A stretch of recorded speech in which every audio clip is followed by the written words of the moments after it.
मला माहित आहे का आज आपण काय शिकणार आहोत? आज आपण शिकणार आहोत ओ. हे आहे मराठी अक्षर ओ. आता एक गंमत बघूयात.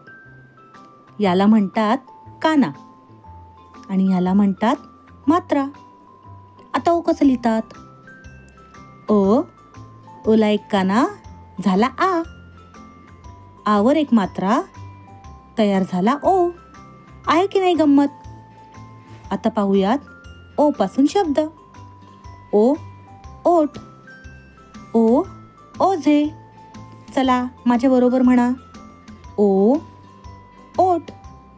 ओ, ओझे. पुन्हा एकदा. ओ, ओठ. ओ, ओझे. खूप छान. आपण जे मराठी स्वराक्षर शिकत आहोत त्याचा उपयोग आपल्याला 14 खडी शिकण्यासाठी होणार आहे. आहे की नाही गंमत? मग चला पुन्हा भेटूयात नवीन अक्षरासोबत. Bye bye.